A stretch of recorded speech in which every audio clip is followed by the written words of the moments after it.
Welcome to another episode of Home Built Workshop. Today I'm going to build an adjustable coat rack utilizing a French cleat system.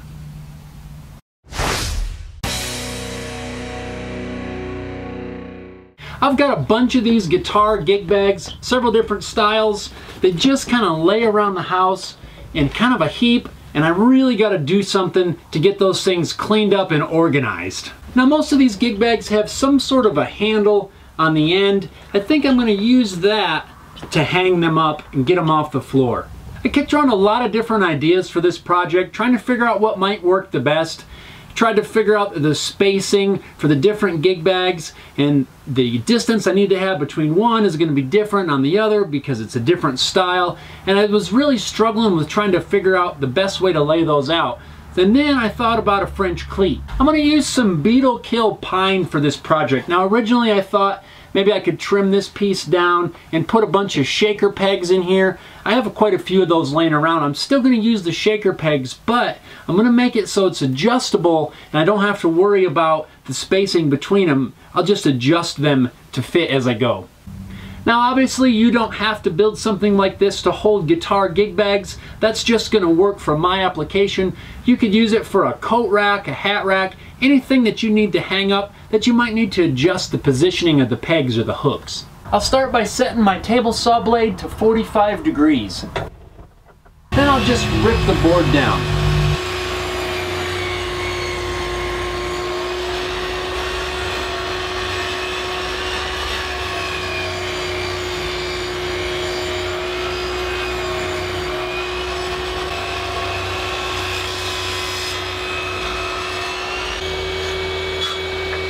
And with my blade set back to 90 degrees, I'll rip down some 2.5 inch wide strips.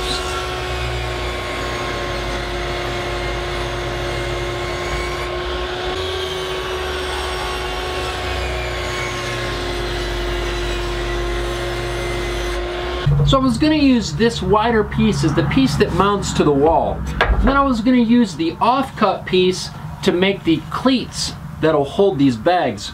But actually, I like the thickness of this piece better.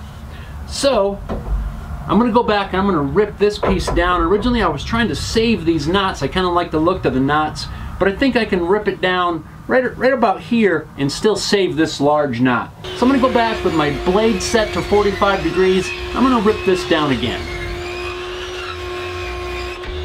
And now I'm going to go back and very carefully square up one edge of that offcut.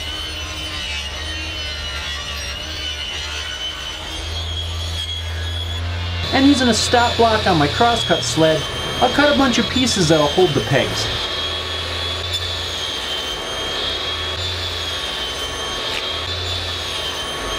I'll cut a few that are a little bit longer too.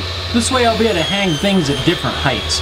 Now I'll just drill some holes to mount the shaker pegs.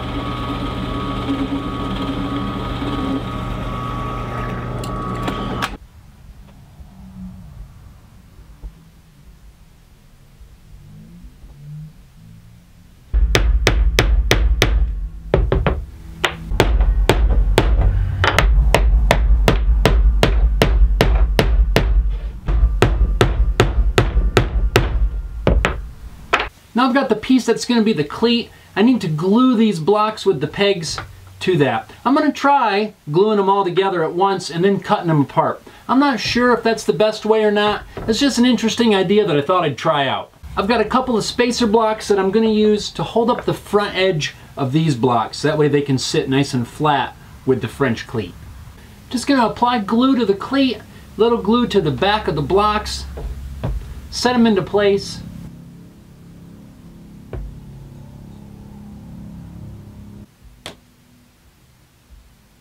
I'll just line them up by eye and clamp them down. I'll use a piece of square tubing to apply pressure across all the blocks.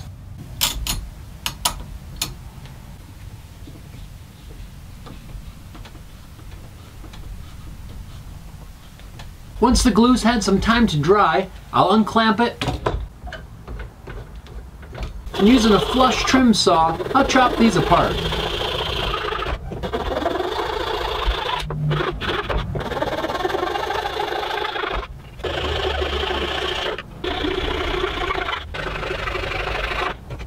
Now I'll use a scraper and clean off the squeeze out on the ends of these blocks.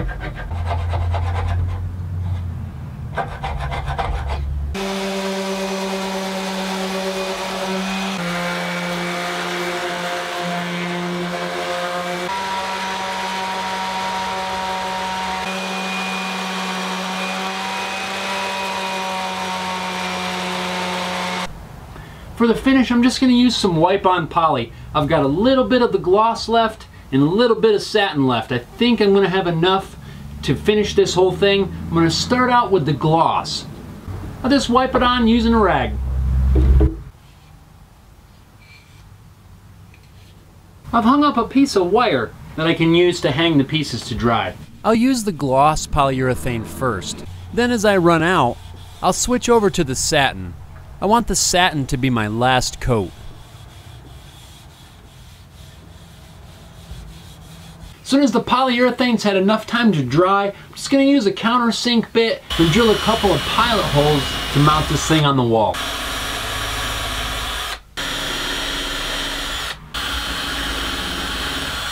Then I'll just take it inside and using a level, I'll secure it to the wall. The cool thing about a system like this is I don't need to worry about the spacing between the pegs. If I need more or less space, I just slide the hooks exactly where I need them.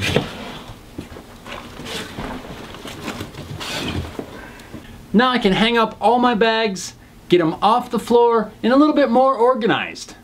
So I'm really happy with the way this project turned out. I think this French cleat system is going to work really good. It's really easy to adapt these things to fit anything that you might need. You can make them super long if you need to hang something longer. I'm sure you could even offset the piece on the top and make it hang higher, lower. It's really a handy system. I'm looking forward to using this in the future. What I think I'm going to do at some point is eventually take this idea and use it to hang guitars. I kind of wanted to use this as kind of a test, kind of experiment with some dimensions and see how it works out. I'm not really sure when I'm going to get to that, but I definitely want to do that sometime in the future. A couple things that I'd probably do different next time. I'd probably make this dimension right here just a little bit longer. Right now I only have this narrow space for a glue joint. For what I'm using it for, I'm sure it's going to hold up just fine. I'm not worried about anything coming apart, but I think a little more glue space here would provide a little bit more secure attachment. And if I really was worried about something coming apart, I could just run some screws in through the back as a little extra security. So thanks a lot everybody for watching the video. I hope you enjoyed it. If you did, please give it a thumbs up. I would appreciate it. Also, don't forget to subscribe to my channel so you don't miss any episodes. Also, like always, you can follow me on social media. The links are down below in the description, as well as the link to my second channel, which is called Inside Home Built Workshop, and that's where you can kind of find some behind the scenes stuff of what's going on in and around the shop. So thanks again, and we'll see you next time.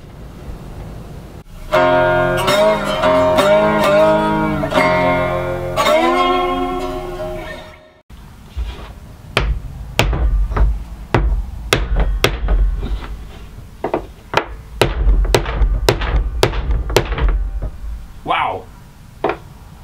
Really, ow.